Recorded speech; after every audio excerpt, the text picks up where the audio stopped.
Well, no one's connected yet. Now, I do see people. Welcome.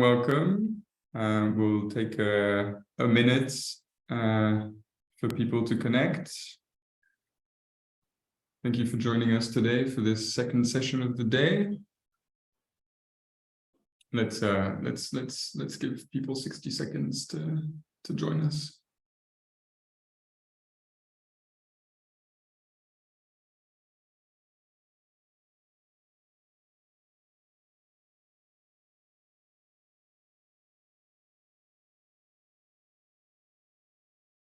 Good morning, good afternoon, good evening, everyone.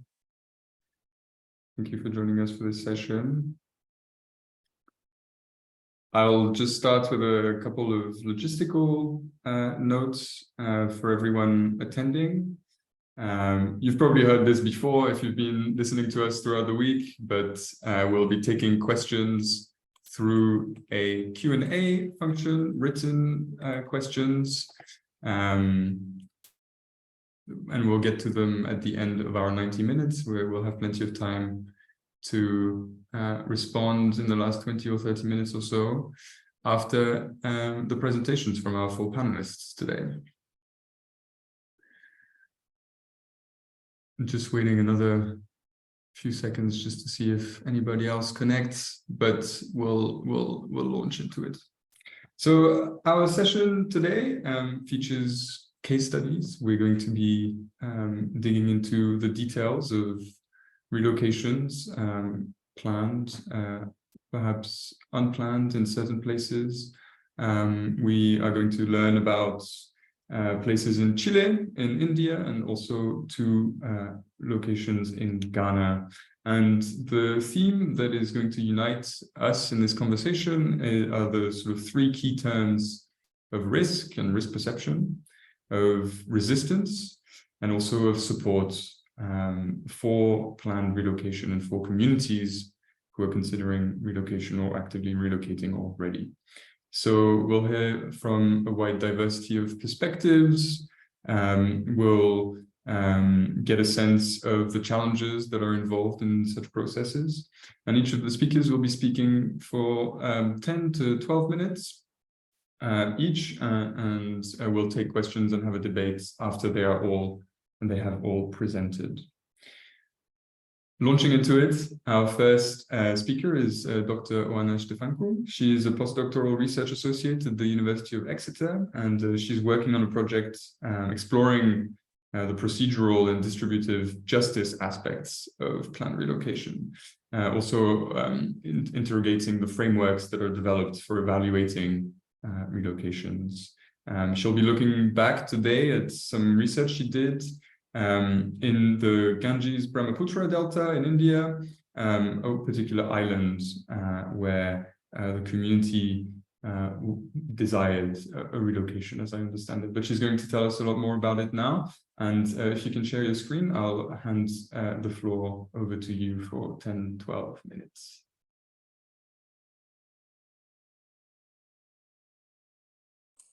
Hello, everyone. You can see it. Yes, if you could make your... Yeah, there we go. Perfect, thank you. Hi, everyone. Good morning, good afternoon, good evening. My name is Oana Stefancu, and today I am presenting evidence of the demand for planned relocation from those exposed to long-term environmental risks, and evidence of positive perceptions of the outcomes and perceived fairness from where these planned relocations have occurred. The evidence comes from a cross-sectional study using both quantitative and qualitative research methods in highly vulnerable, marginalized island communities in the Ganges-Brahmaputra Delta in India. I focus primarily on two main outcomes of the research, the first one being a case where communities want to be relocated, and the second one being a case where communities perceive the planned relocation as fair and successful, which are quite rare examples in the world of planned relocation. Overall, these results demonstrate that planned relocation in some circumstances can be both a positive outcome and perceived to be the only viable outcome. Deltas are particularly interesting areas of study as the biophysical and socioeconomic challenges that people face there are exacerbated by climate change impacts. Deltaic environments are in fact considered climate change hotspots worldwide.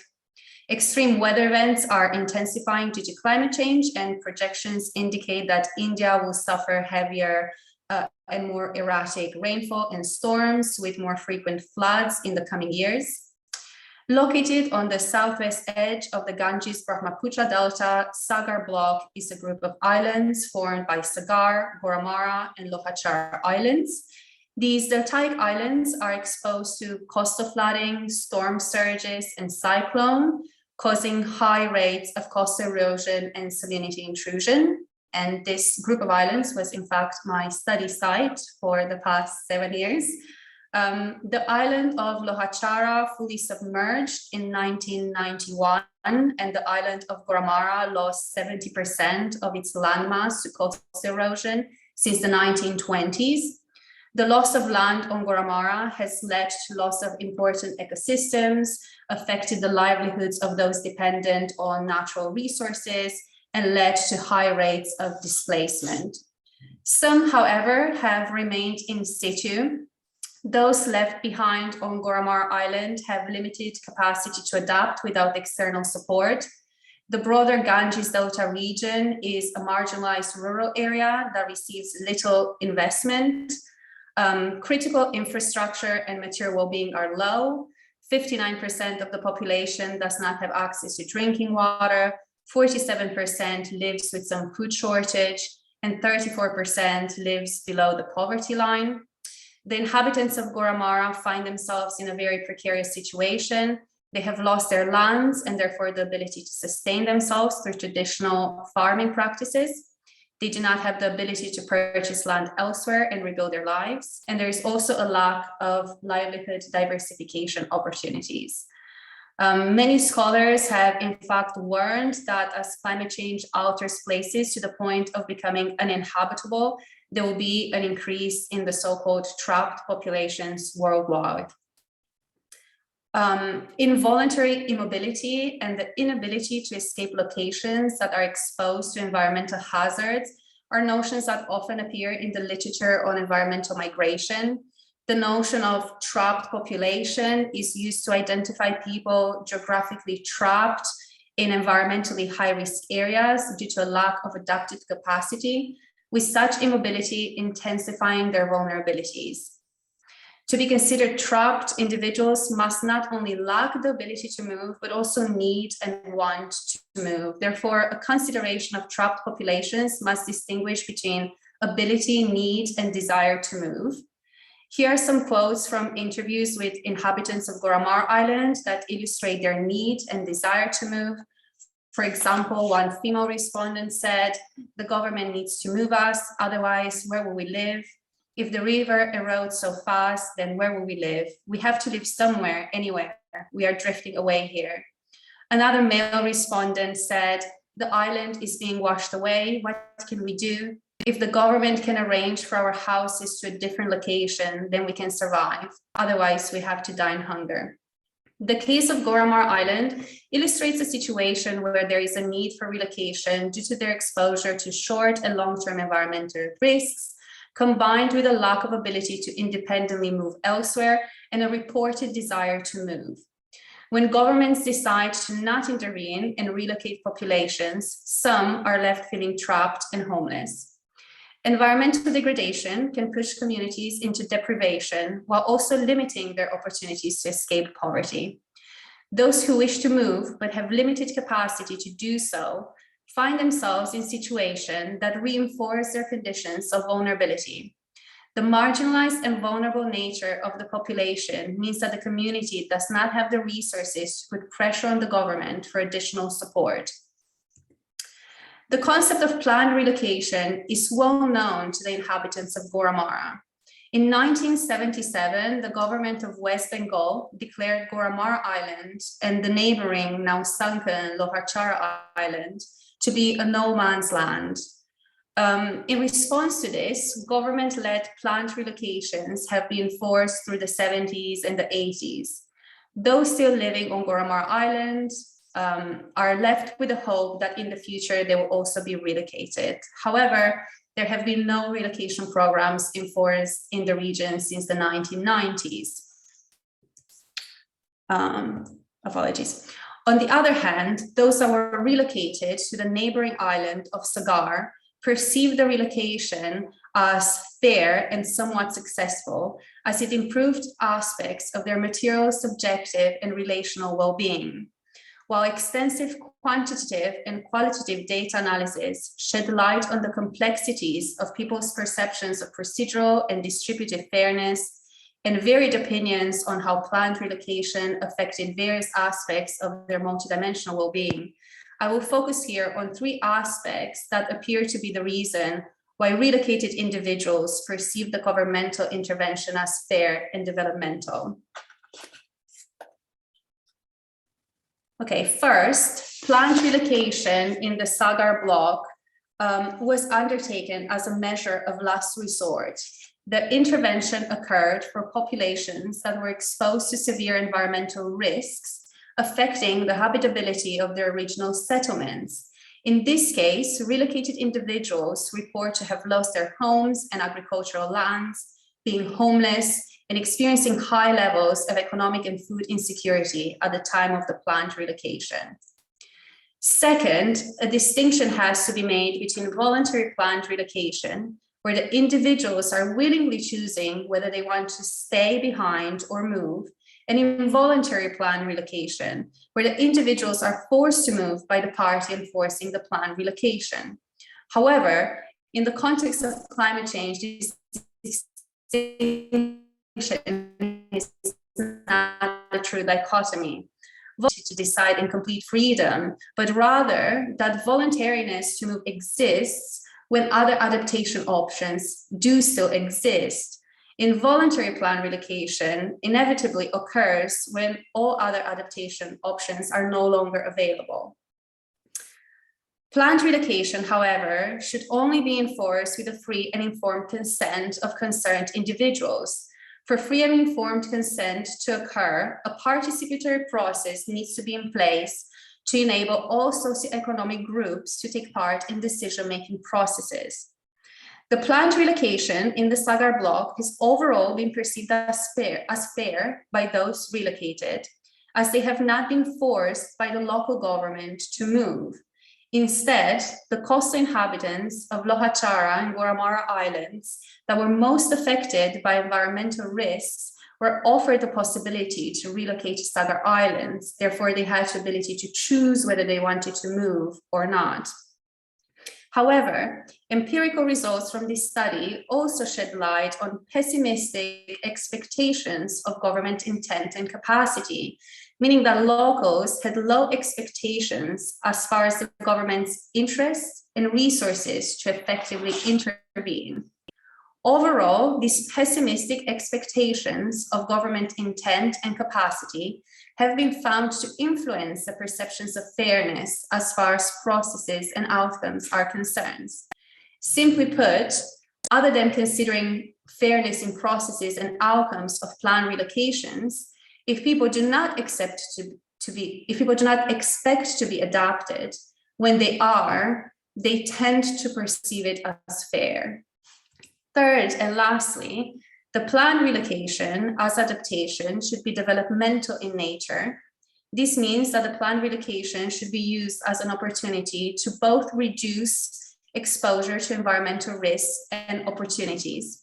This means that at the minimum, relocated individuals should not experience negative well-being repercussions as the result of planned relocations. Instead, the long-term well-being of those relocated should improve. In the case of the planned relocation in Sagar block, respondents report an increase in material and subjective well-being. This is due to the fact that most respondents went from being homeless on the islands of Lohachara and Goramara Island to being the owners of a small dwelling, a pond, and a small plot of land on Sagar Island, which led to an increase in various well-being aspects. You reach out, perfect. To conclude, planned relocation is often contested as an adaptation strategy for climate change. This presentation, however, sheds light on the lived experience of the people of Goramar Island, who are exposed to severe environmental risks and are unable to move away, and strongly articulate their need and desire to be relocated to a safer place. They perceive themselves as trapped and consider external help for relocation as their only means for pursuing meaningful, positive future. The presentation also shed light on the perceived fairness and well-being of relocated individuals to Southern Ireland, which experience a reduced level of exposure to environmental risks, reduced vulnerabilities, and an increase in multidimensional well-being. Thank you very much. Sorry for running over time, David. No, it's sorry for interrupting you when you were just. That's absolutely fine. Thank you for this presentation, and I'm sure everyone is looking forward to hearing more in the conversation about this success. We've heard throughout the week that this term of success is a very complicated one and very contextual. And I was also very interested to hear about the importance of this relocation being a measure of last resort, posing, I think, some interesting questions about when relocation should or should not be initiated.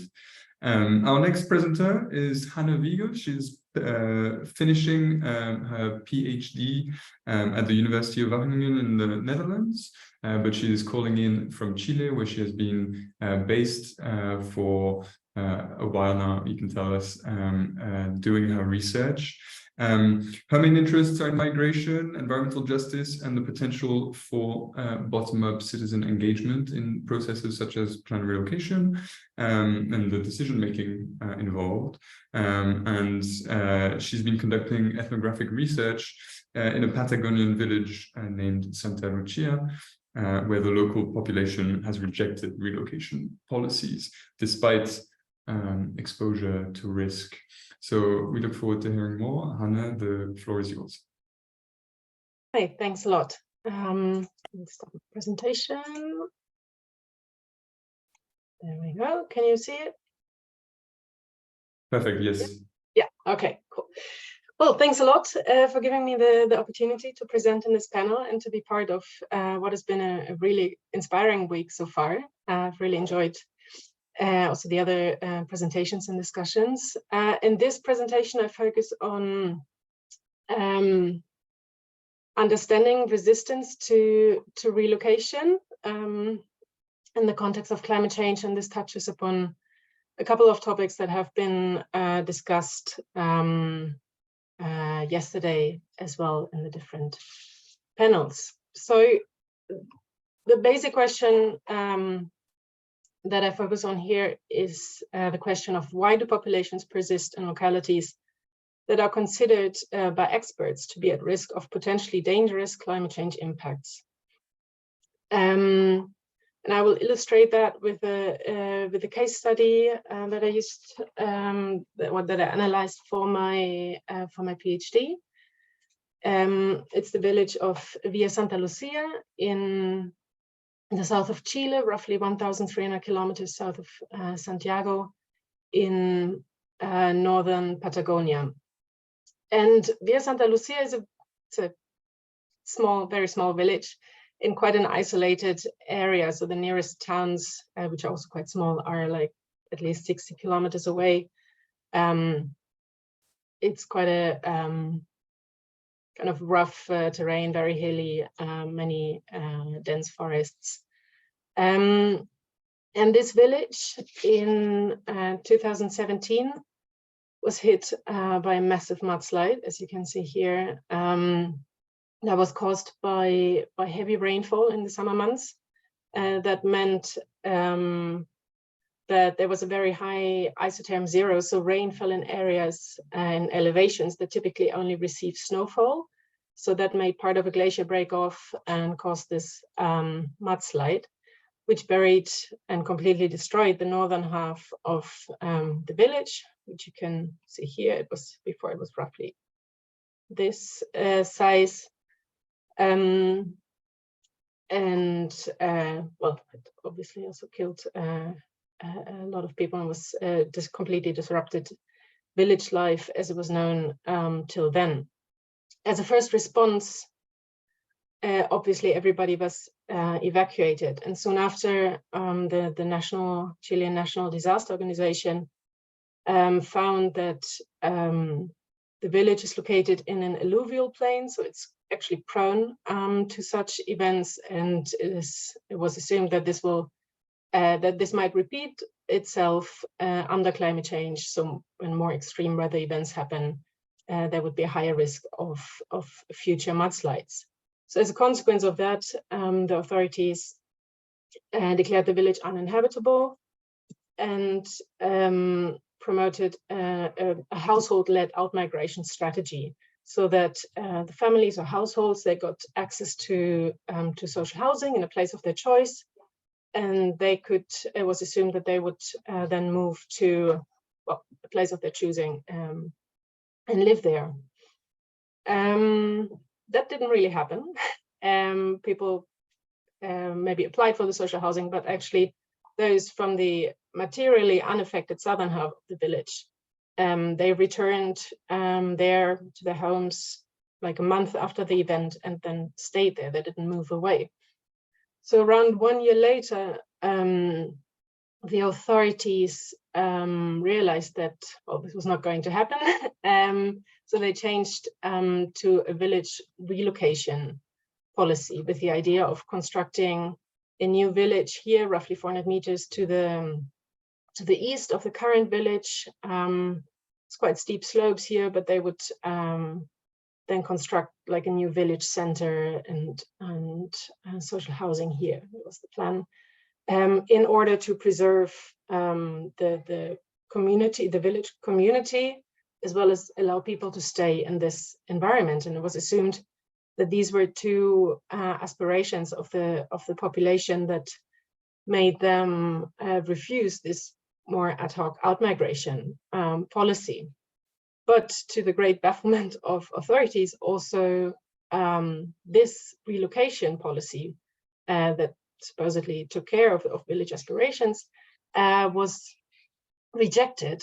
And the big question is why? And in analyzing this situation, what we did was to focus on the perceived risk of the population and as a function of that, the perceived need to relocate or not. And this focus on perceptions and kind of a subjective sense making is really important in this context, as Mathieu and Barnett write quite succinctly in this quote, that social responses to climate change are fundamentally mediated by perceptions of the problem and of the benefits and costs of responses, which themselves are contextualized by the larger social milieu. So it's really very, very context specific. And in order to understand this rejection, we need to understand like how the local population sees the mudslide and the risk of future mudslides in this context. And to analyze that, we also drew on the emotional turn in natural hazards research, which basically claims that people do not want to be safe, like in factual terms, they want to feel safe. So this, again, this emotions, subjective sense making, perceptions are really at the center here. And a core element of feeling safe is maintaining a feeling of existential safety, or in fancy terms, ontological security, which is basically the confidence in the continuity of the identity of self, of the community, the village, and the surrounding. So people tend to make sense of changes through a framework that allows them to maintain confidence in this, in the continuity of identity and surrounding. And that is a very important element to understand when we talk about risks and what are suitable adaptation options in this context. So in the case of Via Santa Lucia, we looked at specific sense-making, specific frameworks that people use to analyze the risk and the option to relocate. And I'm just focusing here on a couple of points that particularly stood out, but there were more, of course. Firstly, nature in this Patagonian context is considered as inherently risky. So it's quite a harsh environment, as I mentioned before. It's steep slopes, dense forests. It's quite common that in winter the village is cut off for a couple of days due to landslides, mudslides. Being Chile, there's of course earthquakes, volcano eruptions. So given that this is, you know, part and parcel of living in this Patagonian context, it's part of everyday life, this idea of moving away from a risk to another place didn't make so much sense to the people. So to those that I spoke to, the idea that another place would be safer was something they rejected. Actually, many mentioned that, for example, living on a steep slope, they consider to be more dangerous than living in the village. So from that perspective, relocation doesn't make so much sense. And nature is also considered as inherently unpredictable. And here, a difference in timeframes used by external experts and the local population was very important. So because it was unclear if, you know, a mudslide could happen again next year, in 5 years, in 50 years, in 100 years. And that makes quite a difference for the population to take such a drastic measure, such as relocating. For them, the more like, Just try and conclude if possible in the next 2 minutes. Okay, well, then that was the nature point, human-nature relationships. People there have been living for a long time in quite isolated ways. So independence, self-sufficiency are elements that are really that were mentioned as really important in this context. And also they're through this experience kind of their own superior knowledge of the local surroundings. So they emphasize very much their own understanding of the risks and their own kind of capabilities of living in this harsh environment and dealing with risks, as well as prior experiences with authorities as risk managers, which in previous cases have been shown to be quite ambiguous when another town after a volcano eruption was declared uninhabitable, only to be declared inhabitable again after a couple of years. So that is an experience that makes people doubt a bit the trustworthiness of authorities when they say this place is uninhabitable, you have to move. So these factors make outmigration and relocation unnecessary to the local population, while at the same time mobilities and migration for work and education are very common. So this is actually a very mobile context, but it's really the reason for mobility and migration that is important for the local population, and some are accepted and some are not. And well, to conclude, this is we use this lens to understand resistance to relocation, but ideally, of course, such insights can also help to design more successful relocation plans if the subjective sense-making of risk and the need for maintaining ontological security is taken into account. Thanks a lot. Thank you so much, Hanne. This was really interesting, and you've brought up a lot of themes that we will return to in the conversation. A couple of things that immediately take my attention is the question of, the responsibility to support from the state. It sounds like the state felt it was its duty to provide alternatives, and we can talk about that, and also about this question of feeling safe from a subjective perspective. Many interesting points that we'll return to, but before then, I would like to invite Frank to speak. Frank is the Deputy Director of the Climate Change Department of the National Disaster Management. Hello? Hello, can you hear me, please? Yes, sorry, I think I can hear also someone else speaking in the background. Yes,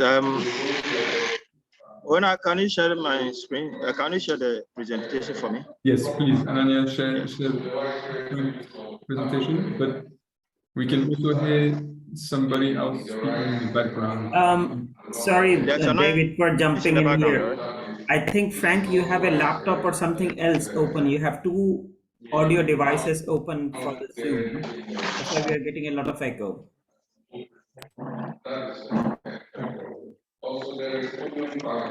Can you hear me? Yes, but there is a lot of background check, noise, I'm sorry to say. Yeah, yes, I'm moving to a very quiet place now. Thank you. I'll finish introducing you in the meantime. So he's the Deputy Director of the Climate Change Department of the National Disaster Displacement Agency in Ghana, and we're delighted to have him here to provide a perspective from this government agency, who is currently I think, yeah. its responsibilities in terms of relocation. And he'll be speaking about a case study where they identified need, and they identified a need for relocation, but which was also resisted. Frank, I don't know what's happened to your presentation, but if you'd like to finish introducing yourself, we can hear you now. Yes, my name is Nansam-Aggrey, and I'm the Deputy Director for Climate Change Department of National Disaster Management Organization. And I am presenting, my screen is gone off, right? The presentation is gone off. It's back online. Thank you, Frank. It's gone off again.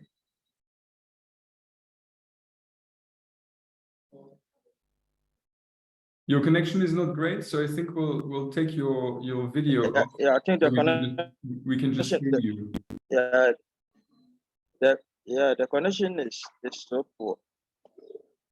It was on it. I don't know why. We can hear you now. I'll turn your video off. Yes, but okay then. Okay, so then let me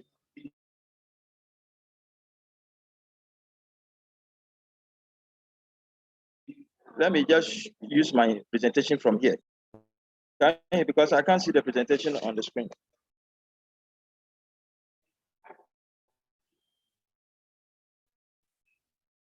Apologies. Hello?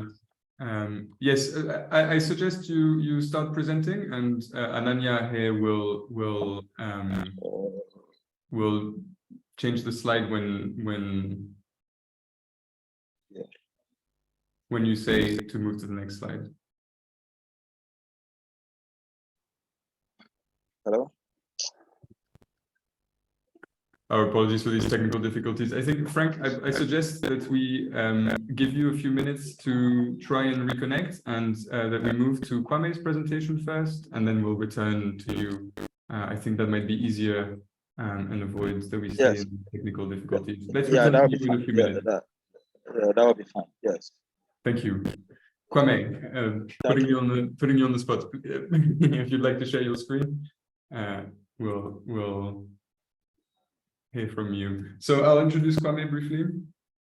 He's Associate Professor in the Department of Earth and Environmental Sciences at the University of West Florida, where he researches and teaches about human-environment interactions, and specifically with this interest in climate change adaptation and environmental justice, which of course is very applicable to our topic of planned relocation and resettlement, as the title of his presentation says. He is also from Ghana, if I'm not mistaken, and has done his work, his research there. So over to you, Kwame. We look forward to hearing your presentation, and hopefully Frank can rejoin us once you're back. Thank you very much.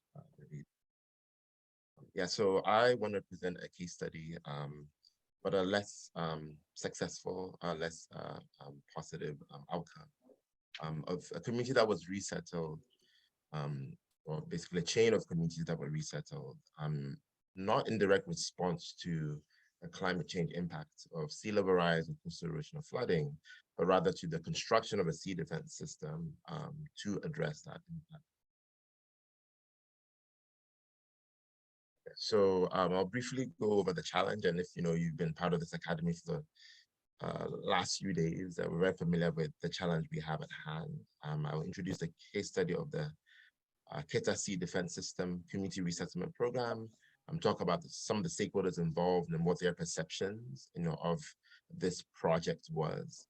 And then just conclude with some considerations for community-led plan relocation. I think it's very clear that planned relocation is a potential adaptation to climate change. Past presenters have talked about how it might not necessarily be the option of first, resort, but it's definitely something that we should consider if needed. And so when we think about the potential benefits of planned relocation, I think it's also become clear that if these efforts are community-led, then the benefits, can be sustained over time. But what have past, relocation efforts, or what can they teach us about this process? And I think we've heard a number of case studies over the last few days, and so I just want to add mine to the mix.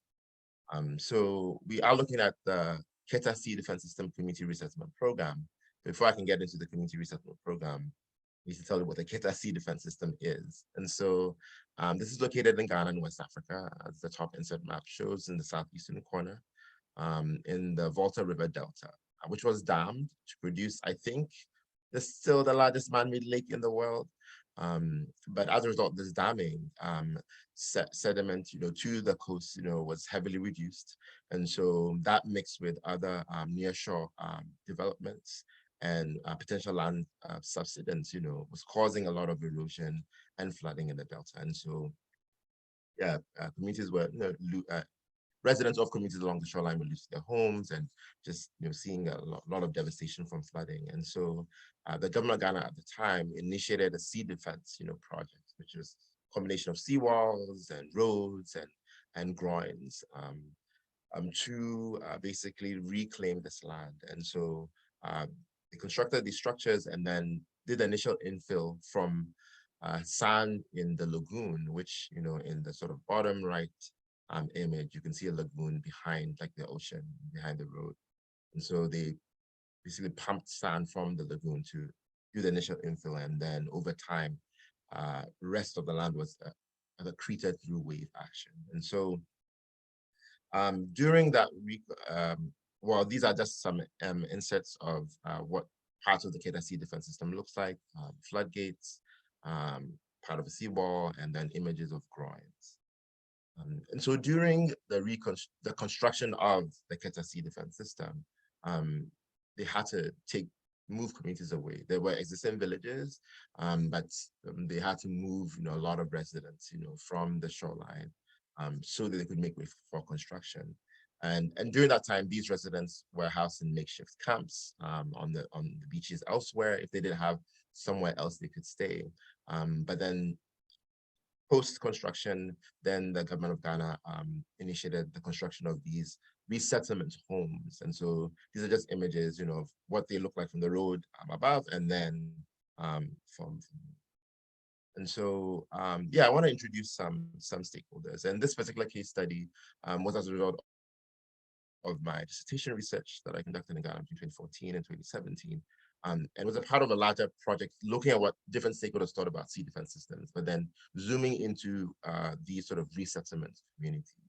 And so when I reference, community residents, for this, for this particular information, for these particular qualitative interviews, I'll be both referencing people who lived in a resettlement house. They actually, had access to a resettlement house, and people who lived in a community with resettlement homes, but didn't have a resettlement house themselves. Then I'll present views of a municipal government official, actually from Frank's organization, the National Disaster Management Organization, and then the national official at the national level in the Ministry of Works and Housing, who oversaw the construction of these homes. And again, so this was, just interviews from one village. But when I was asking residents what they thought about the sea defense system itself, generally, if someone lived in a resettlement home, they had more positive views of the sea defense system. And then if they lived in the community but did not have a resettlement home, their views were more mixed. But generally, there were no negative views of the sea defense system because of this larger, I think, Ghanaian societal view of what is good for the community cannot inherently, be bad in that sense. Again, this is just a brief summary, and I won't go through all of this because of time. But when thinking about resettlement house, and this is for the 6 people I interviewed who were living in resettlement houses, all but one of them thought it was negative. There was mixed, and one mixed and many negative views, and then the only one was positive. But when thinking about the experience of resettlement, from being displaced, living in makeshift camps, to getting the houses, only one person thought the experience had mixed feelings. The rest were all, overtly negative. And so what exactly did people say? And so this is from one resident who, a woman, a seamstress, who lived in the community but didn't receive a home. And she said it was the worst experience for her and her children. They promised her a home, but she never got it, and so obviously, she did not feel too positively about this experience. This is from an individual, a Mason, who got a resettlement home, but as you realize in his comments, he got a smaller house, so they had a larger house they lived in, but then he received a small house. But the irony, or what is interesting, is that he didn't lose his house in the village, even though the resettlement was supposed to be for people who had lost their homes after the construction. He literally just moved from his family home in the old village or old town, and then sort of left that for his extended family members and then moved into the resettlement home. And for this same woman, on the experience of the resettlement house, she obviously didn't receive one.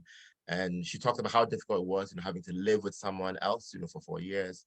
And she basically just went back and with her family rebuilt their home on the reclaimed land. Those were her actions. This other person, yes, again, positive views of the sea defense system itself, but then complained bitterly about the house, not enough rooms. Again, people were receiving smaller houses than what they initially lived in. They actually converted a kitchen into a bedroom, and then talking about a resettlement experience that, there was just sand and, and everything everywhere when we're living, on the beach. For the municipal government official, he also sort of echoed this sentiment of people having to settle with less. Even though they were resettled, they received smaller houses. And then he complained about the construction process going too slowly and how the contractors were not local. And so there was no accountability. They're coming from Accra, in the capital, and they didn't even know when they show up or when they left, and they would pretty much do shoddy work. And so this municipal government official was not satisfied with the process. However, from an interview with the national government official who oversaw this process, his views were overly positive. He said he could not see any failure in this project, which is not surprising. And I should know that this is also a technocrat. He's not a politically appointed official, somebody who's doing their job, sort of a career civil servant. And those were his views. And so again, the interviewer pushed a bit more for so no one was unhappy with this experience or this project. It's like, nope, people are rushing for the houses. Everyone was happy. The community, everyone is happy now because we provided these options for them. And so, yeah, what considerations, does this case study present for us? And I think just reflecting back on some of the discussion that we had yesterday about sort of sovereignty, and then thinking about also how communities are not monolithic and there's even local politics, or there's politics even at the communal level. How can we realistically want any effort of planned relocation to be led by the community, yet still respecting national sovereignty, because every country has its structures, has its government structure, and the ways in which it does things. And a lot of this planned relocation is large amounts of money that, probably come from outside donors or be supported by international efforts. And so how can we respect and navigate this process, and one potential is, possibly giving all stakeholders the ability or building capacities to self-advocate and engage in this process, because it's really difficult, to go in knowing that there's potential for corruption and mismanagement, but, having to respect, a nation's sort of sovereignty. Yeah, so just want to acknowledge people who made this research possible and for this opportunity to present. Thank you very much. Thank you so much, Kwame. Very interesting to hear these sort of differences in perspective, which in this case sounds extremely divergent. And we'll want to explore that in our conversation, which might start a little bit earlier than initially planned. I'm afraid it seems Frank is not with us anymore. I guess my colleagues who are handling the logistics and might be in touch with him can let me know if and when he can rejoin us. But and when he does, we will give him an opportunity to present what he intended.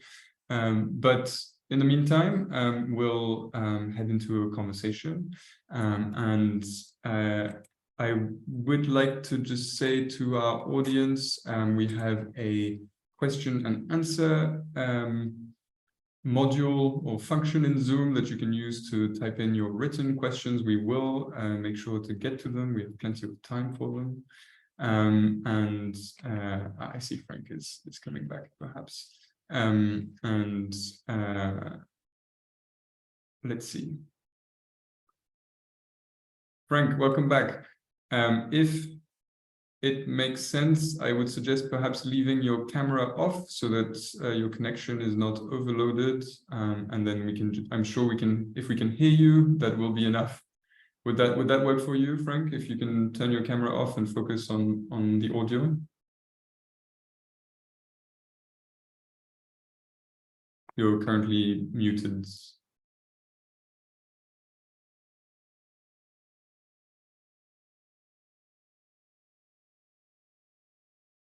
Unfortunate. Can you hear me now?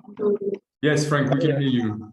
Yes, thank you very much. I think we can just go on to the next slide so that I can. Great. Yes.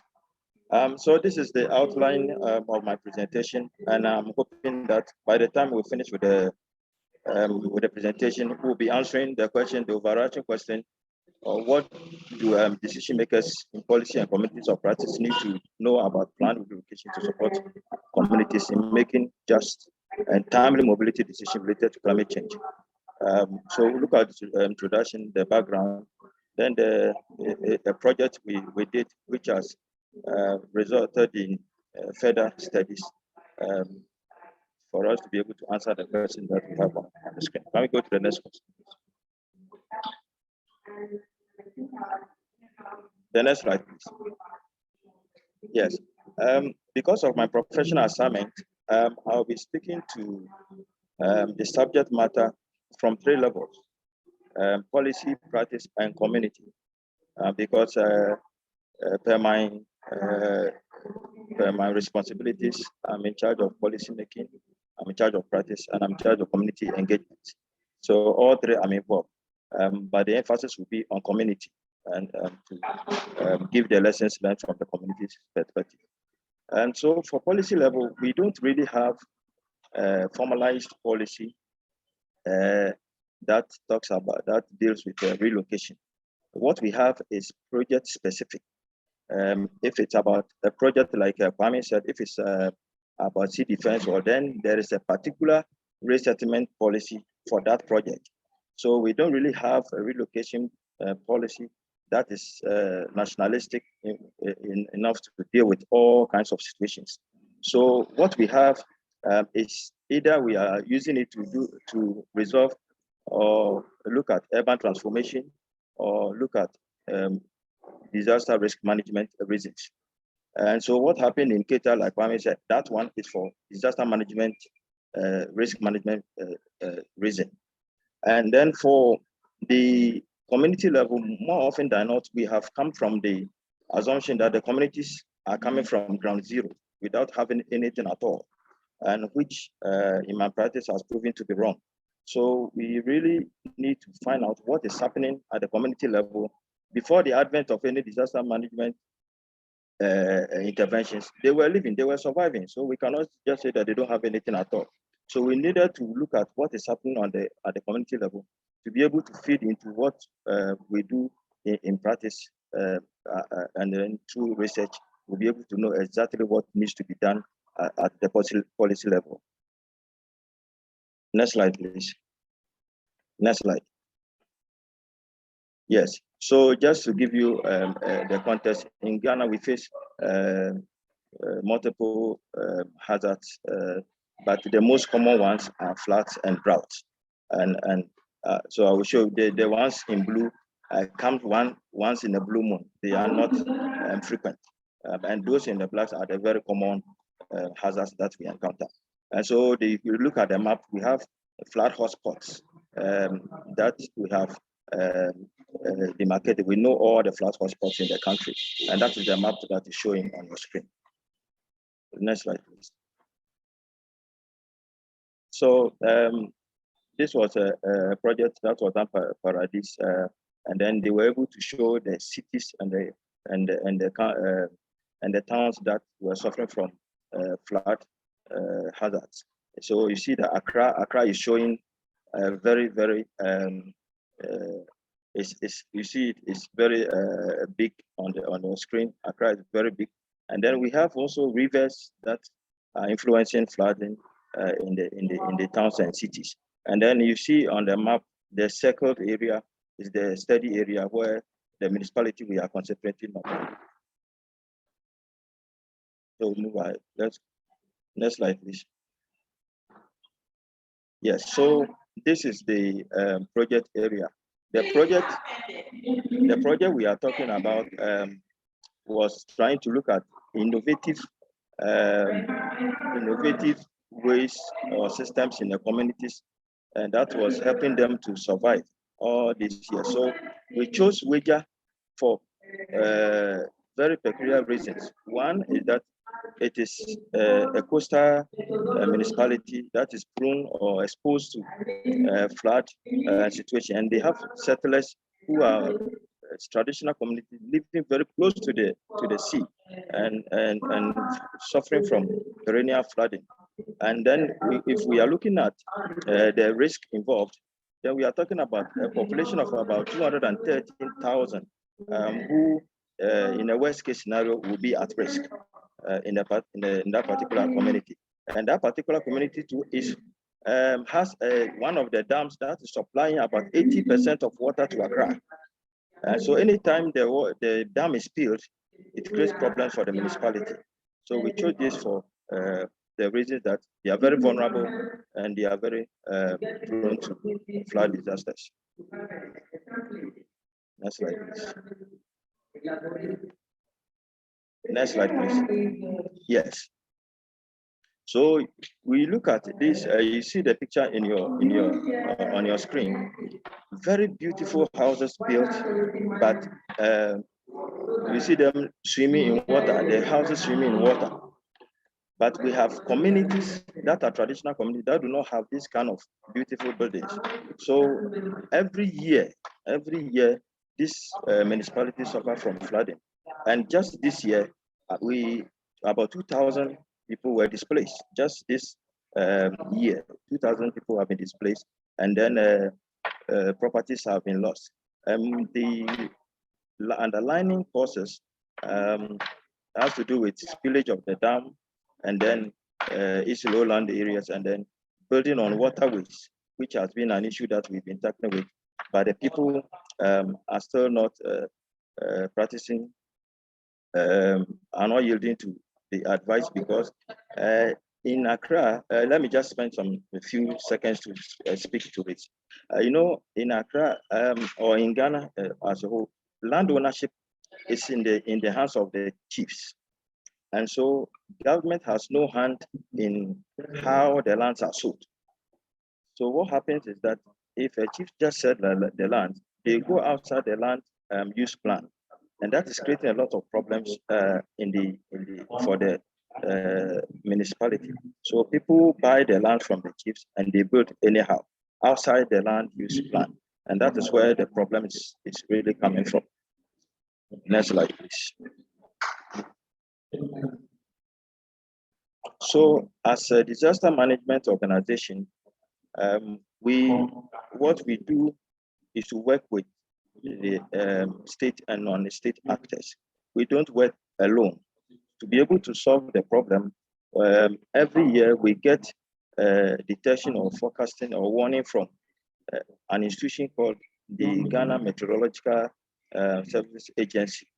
They give the information to NADMO saying that we have observed abnormal weather conditions coming from a particular area, and that this information must be given to the people. So we give this information to the people and then tell them to move to higher grounds.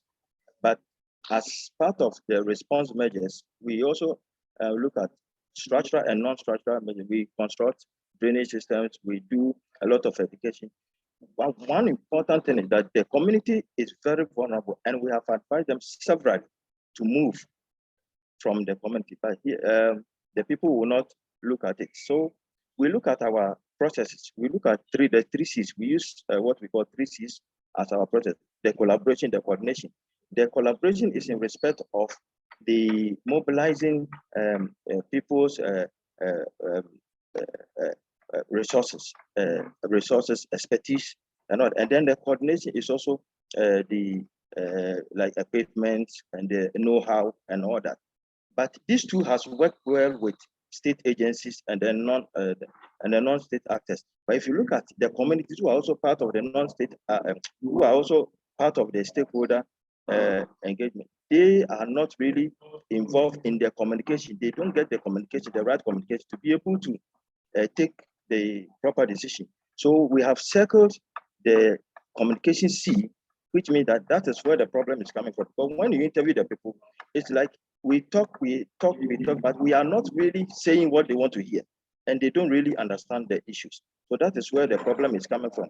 And where we have asked them to even move from the places when there's a dam spillage, the people will move and return to the same spot. So what was really causing that? And that was what informed the project that we are going to look at. Frank, just briefly, if possible, if you can cover it in 3-4 minutes, that would be ideal. Yes, I'll just come them briefly. Okay, right. So the project is called the Partnership for Resilience through Innovation and Integrated Management of Emergency. We just wanted to look at strategically make the communities strengthen the community preparedness. But for us to do that, we wanted to use their own systems, their own innovative systems, in making sure that they participate in the process and they also understand the language that we were speaking to them. Next slide, please.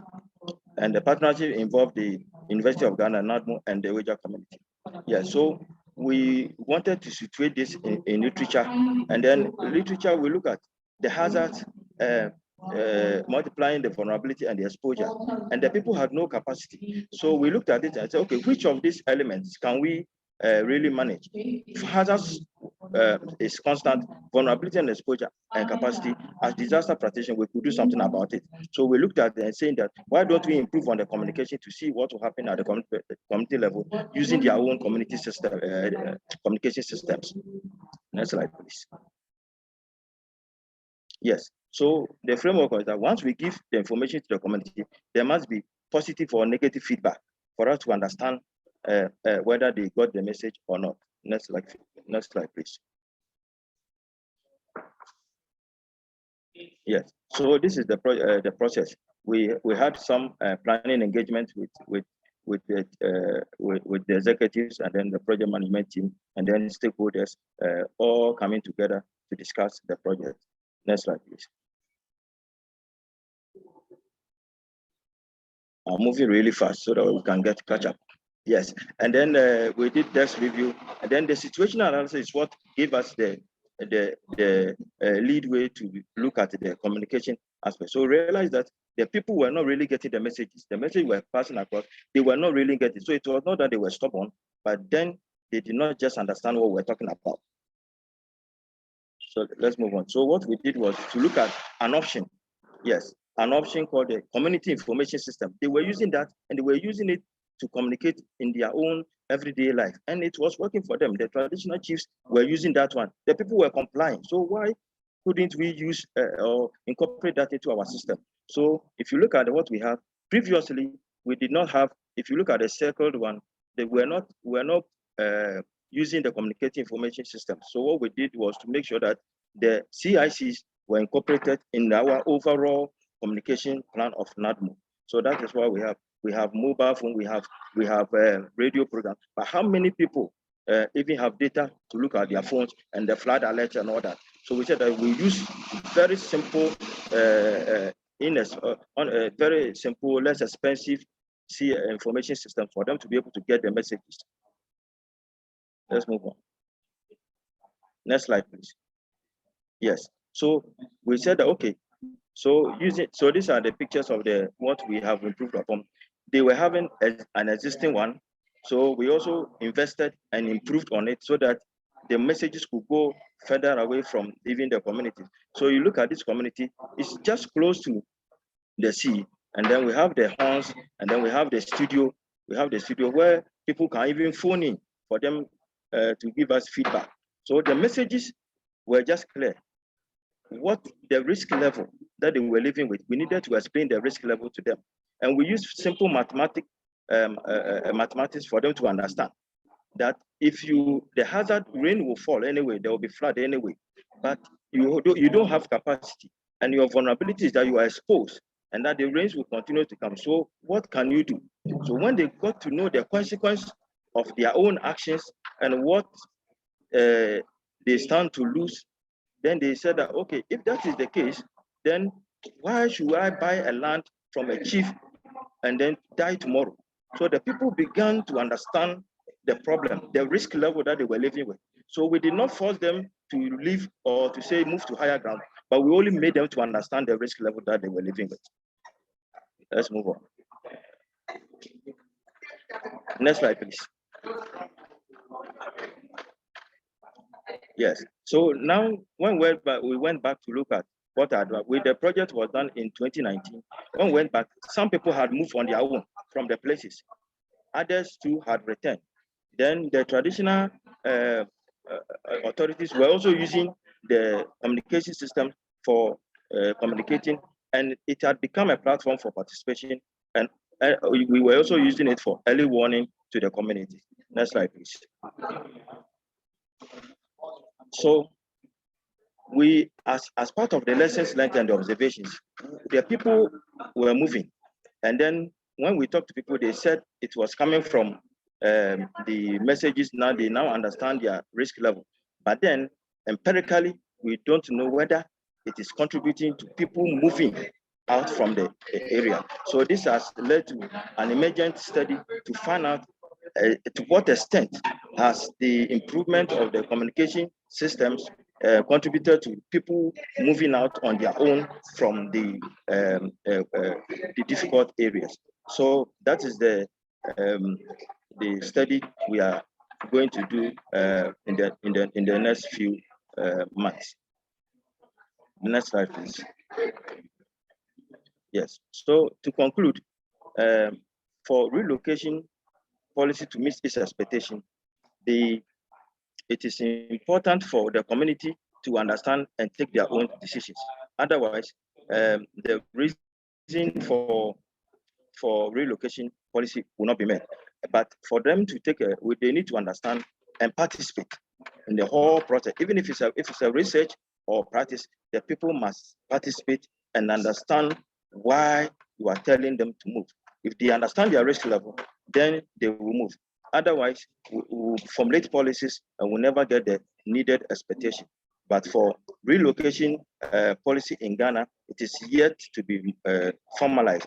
NADMO has a new act. The new act gives us power to, in fact, move away people from difficult areas. But we cannot just implement the act without understanding what is happening at the community. And that is why the emergent study has become so relevant for us. And that is the reason for my participating in this academy. Thank you very much for your attention. Thank you, Frank. I'm really glad that we got to hear your presentation without any issues.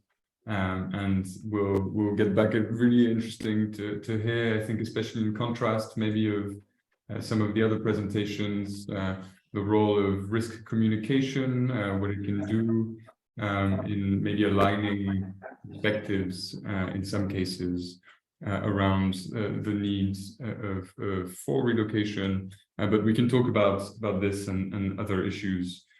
We have 25 minutes left in our conversation. I see our panelists have been answering questions in the chat already in writing, but some really excellent things coming through, and I'm sure we can return, if not return precisely to those questions, at least to the themes they raised. David, can you show my video, please? Yes, if you like. I think you need to turn it on yourself,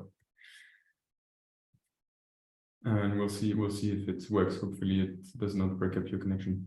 But let's get to some questions for our panelists. You've raised a lot of interesting and varied questions. I hope we can touch on many of them. So I'll ask you for brief answers if you can, so that we can also have an exchange and maybe some comparison. Where shall I start? I'm interested, I think, maybe let's start with the question of last resort, which is something that Oana brought up, and I thought that was particularly interesting, and I'm going to ask Oana first. It sounds from your presentation that the community only really accepted relocation because all other solutions had been exhausted, but that does seem to me to pose the problem of whether that might not be perhaps too late in other contexts if we were to generalize this principle. Can you say a little bit more about at what point the planning aspect was put into place and how that relates to this notion of last resort, and then we'll go to other panelists. Hopefully they also have some thoughts on this. Thank you, David. I think in the context of planned relocation, we talk about habitability of areas and when do we actually identify what is the threshold of last resort. And in fact, in Hanne's presentation, she was talking about an area that was like at high risk, where people would be recommended to move to safer locations, and they would not they didn't perceive that risk and they didn't want to move. I think in my case is the most extreme scenario when we're no longer talking about the habitability of a certain area. That area no longer physically exists. So islands are eroding, and the homes and the lands where people have lived for generations are disappearing. So it's the extreme of what makes an area uninhabitable. And yes, to a degree, the intervention of the government at the point that people had already been homeless, some of them report having been homeless for years on those islands, and only then receiving governmental intervention. It's certainly quite late in the process. And in fact, that's a clear example of the current inhabitants of Boromar Island. Many are homeless. Many live directly on this crumbling coast. The small embankment that is rebuilt every year by the government is a small mud embankment, and that's often like behind the properties that are on directly in front of the water. And doing field work there over multiple years, you go back year after year and you physically see houses disappearing, land disappearing, and the government is no longer intervening. So sure, in the current situation, despite planned relocation would be an intervention of last resort, is no longer happening. Great, yes, and I think you were touching in the end here with this question of the long term as well, which is the follow through. And this was posed in part, I think, to Kwame as well. There's this idea, the study that you talked about is quite, it happened some years back, but can you say a little bit more about the process of sort of external involvement there once the housing was built? What presence remained from external actors? So post-construction, I think it was all local. External involvement was for the actual construction of sea defense system, but the relocation was managed, by the government of Ghana. And so, like one respondent articulated, people were sort of given numbers, and were told that they would be assigned houses as they were built, but I think that's when sort of then the local politics, got in the way. And some people who clearly, never had lost a home were getting homes, and people who said they had lost homes, did not receive homes. And so I think, yeah, once construction had happened, or once after the sea defense system had been built, there wasn't that much external involvement, and everything else was more local. Great. And actually, I'll actually return for a very brief answer from Oana. I'm also curious about your perspective of the long term. In this particular case, you've mentioned that this could be considered at least a partial success, but do you have a sense that this is something that will be inscribed in the long term? Sorry, can you repeat the last part, please? Do you have a sense that this partial success that you've observed is something that will last? Yes and no. I'm actually responding to Anna's question in the Q&A box as well on a similar point. The way we measured success was in terms of well-being. So we collected data on material, subjective, and relational well-being before the planned relocation, and then measured the same dimensions of well-being after the planned relocation. So for many aspects of material and subjective well-being, particularly, there has been an improvement. Obviously, people went from being homeless, landless, to now being the owners of a small dwelling and a small piece of land. And the key to the success of this program was, in fact, the plot of land. These are people that rely on subsistence agriculture. They are illiterate. They don't have opportunities to diversify their livelihoods, nor any work opportunities in the local area. So being given like a small plot of land allows them to, improve their food security, economic security, having enough maybe income to send their children to school, etc.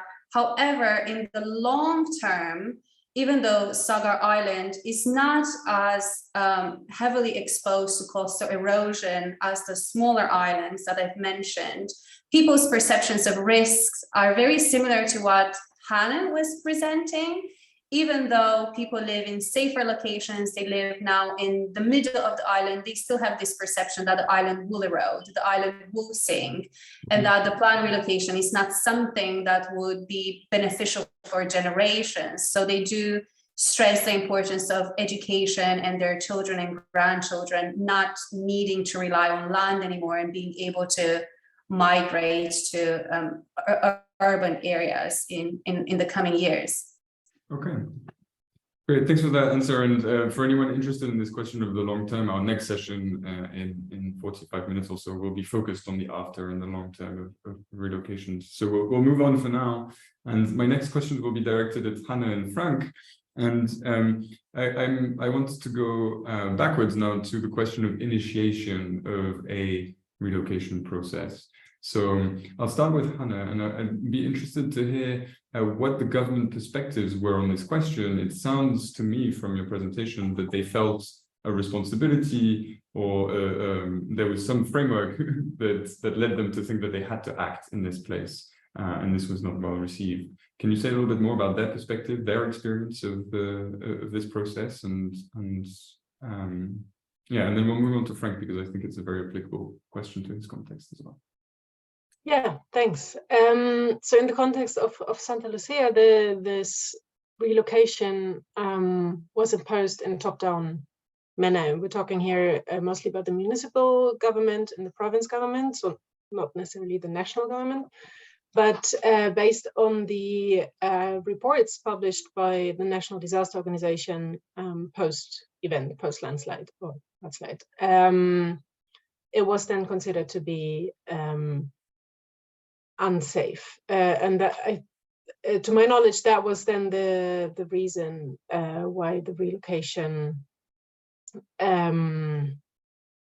was deemed to be necessary. But there were some also ambiguities that made the local population doubt, like let's say the sincerity of these intentions, because for example, while public spending was prohibited, private spending was never prohibited in the village. So people could build their own houses, new houses, for example, but maintenance of roads, of public buildings, there was no public funding for that. So yeah, the government felt the need to act, and there, I guess, migration, resettlement, relocation was kind of the most, from their perspective, the most feasible option, because public spending is based on population size, and then there would be no money for kind of that's also one of the questions I answered in the Q&A box, no money for infrastructural protection, like a giant wall or something. There would be no funding for that. One of the questions that's just come in through the chat, will stay with you for a second, because it's directly related to what you were just saying. What was the consultation process? You say, I mean, maybe it's just as simple as it was top down in the sense that there was no consultation? About the question of resettlement, Yes. first there was this out-migration policy, this household-led, right. Okay, you apply for social housing, go wherever you want, basically. No, I think there was not really consultation, or it was felt that consultation, what was called consultation, was basically trying to convince the population session. So many stayed away, and there was kind of a voting with their feet against this out-migration policy. But so this is this idea of convincing or persuading, I think, is an interesting one, and I'd like to hear Frank a little bit more on that, about this question of when to initiate, because so my understanding is that in Ghana, I think we've lost him, unfortunately, but yeah, I was just going to want to hear from him, and I'm sure we can send him some written questions afterwards if needed, but about, you know, what points does that threshold come, because obviously if they've had some success with communicating risk and that leads to an alignment, all the better, but how resistance to that is then handled would be an interesting point. But in his absence, I'll just move on, probably, unless he's back with us.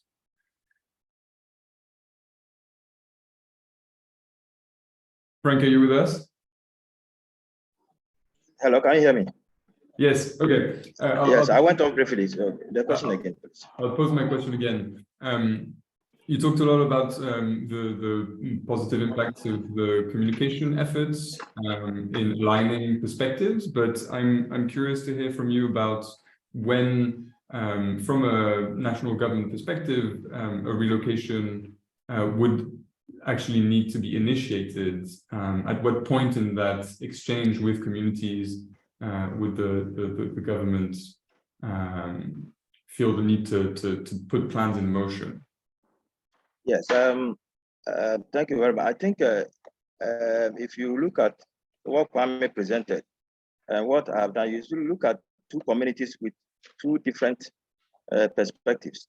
So even though we have the act that says that now we have the power to move people from risk areas to any location of the organization's choice, that is what it's saying.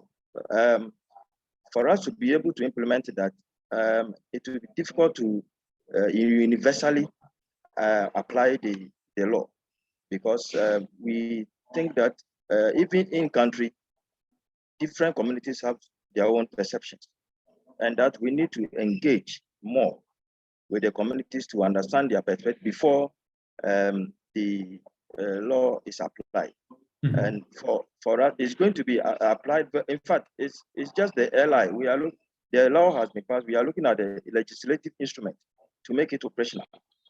And that is why we have begun this series of engagement with the community to understand the perspectives of the communities, to be able to now make sure that we come out with workable legislative instrument. So looking at what we have currently, it's like relocation policy or relocation as a concept cannot universally be applied. It will be context specific, and that needs to be considered. Thank you. I have a follow-up question for you, which comes from Caroline in the chat. She's interested in hearing a little bit more about the ways in which you define risk areas. And particularly, she's interested in learning whether you differentiate in the type of usage of different areas. So if, for example, some places might not be fit for habitation, but they might have a usability in terms of agriculture. Is this something that you take into account? And I suppose how? Yes, for the municipality that we are talking about, most of the areas could be used for aquaculture purposes. But it's also people are filling the waterways or even rivers, filling them for habitation, and that is where the problem is coming from. So for us as a National Disaster Management Organization, we define risks by first looking at the frequency of the hazard, and then looking at the vulnerable condition, including income levels of the community, the type of houses they have built, the environmental, the topography of the land and all that. And then we look at the capacity of the community. If with the less capacity they have, the higher vulnerability they have, the higher their risk level. So we look at these three elements, how they interact before we are able to say that this community is a high risk community. And we look at the population involved. What is the potential loss of lives if we allow them to stay? Looking at the population involved. So in this municipality, as we are talking about, looking at a worst case scenario, we are looking at losing 213,000 people. And as a disaster management organization, that is huge for us. So that is why we are moving.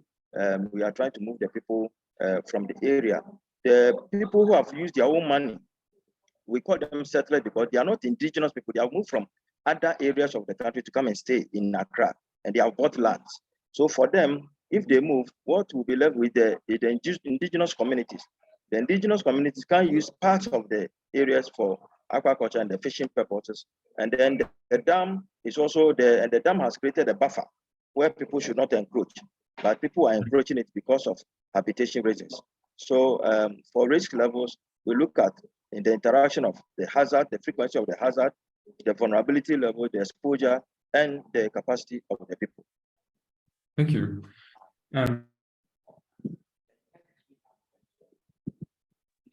Sorry, I'm just muting myself for no reason. I want to ask a question to Kwame now, and I'm curious to hear on a similar theme about these sort of differences in usage and so on in the communities you talked about, because it seems to me, and this is something that came up in our conversations in the past few days, that the focus was very much on infrastructure, but did not necessarily cover other uses of the land, and so curious to hear about the configuration that you observed in around the sea defense system. Configuration of the community residents. So the configuration not just of the infrastructure of the new settlements, but its relationship to livelihoods and where people had their economic activities, their opportunities beyond simply housing. Yes. And so mainly coastal communities, so majority of people, are engaged in fishing activities. Men go out on the boats to fish, women will then process and like sell the fish at the market. But then also because of sort of location, some also do sort of more inland farming as well.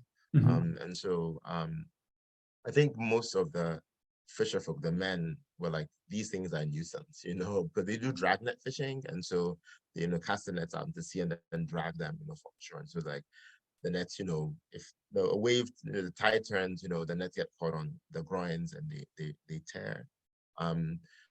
People who did farming sometimes, I mean, were a bit, on average, a bit more, you know, positive about the sea defense systems, you know, because they were not having sort of the flooding, you know, from the sea, you know, into like to their farmlands and things like that, near the coastline. But yeah, these structures definitely did interfere with people's lives. And one thing I had repeatedly was people wanted support from the government to make their own choices, you know. So this is a wholesale, everyone should stay put, you know, we think that's what's best for you. That's what makes us look good as a government, you know. But repeatedly I have from community residents, you know, across all the communities that I interviewed, like in the Delta, that they wanted, they wanted government support to do what was best for them, you know, give them loans, you know, help them in things instead of, you know, just building infrastructure. General sense. Great.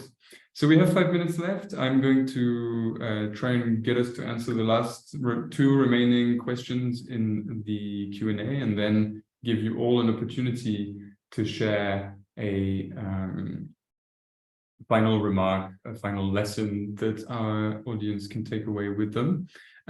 One of the questions that has just come through is about this tension maybe between sort of objective perceptions of risk and others that might be considered from the outside as irrational. I think it was just answered in writing as well, so it's disappeared. But basically, have you come across sort of what was the importance of more spiritual, religious aspects? Maybe for that, let's hear from Kwame briefly, and then Oana. I would say the desire to stay, you know, a lot of it was tied, you know, to sort of more spiritual insights, you know, people seeing their identity wrapped up in the geography, you know, of the place. And so, yeah, I mean, in my mind, a lot of the reasons sounded very rational, you know, but yeah, I think there's just, my sense of identity comes from this place and this land, and this is where I've always lived. So, yeah, I don't want to. Oana, do you have any insights into how people make sense of a place based on maybe more spiritual or religious? In my case study, the physical and social place attachments played quite a big part in in the reason why people choose to stay. In fact, I would like to highlight that people chose to stay until they could no longer stay. They haven't chose to live. They haven't chose to move whilst they still had land or they still had homes, even though they were very precarious. One reason why I think the plant relocation in the Ganges Delta was successful is that the area where they've moved was very small. So they're all a group of islands on which people lived and traded, and they knew each other's markets, and they have half of them are Hindu, half of them are Muslim, and they live coherently amongst one another, and they're familiar with each other's communities. So like moving from an island to another did not affect their ability to practice their religion or take place in religious events and so on and so forth. So I think that was key, that the socio-economical, cultural, religious context remained the same. So the relocation hasn't actually affected a lot of those attachments. Great. We'll take Saskia. I'm sorry, your question we won't have time for, but you've left your email if any of our panelists wants to write you.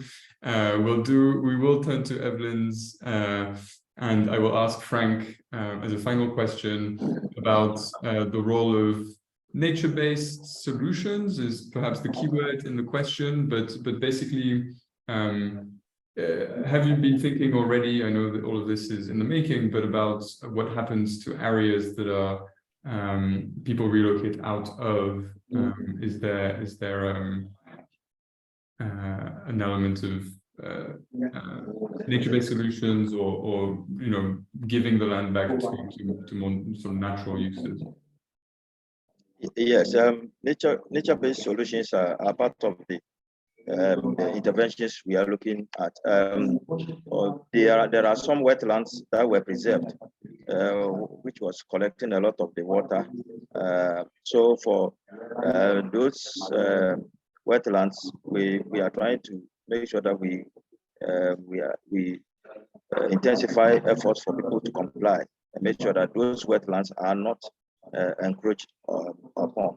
And then we have also instituted tree planting days, where people are continue to plant trees, and then fruit trees like coconuts along the coast, at least to reduce the impact of the coastal flooding that the community is facing. And just to Kwame, I will be glad if you can share your report with us, the report from Kita.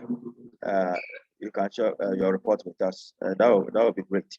And then David, you see from Kwame's presentation, you realize that where Kwame concentrated upon the people, they are let me say monogenous community.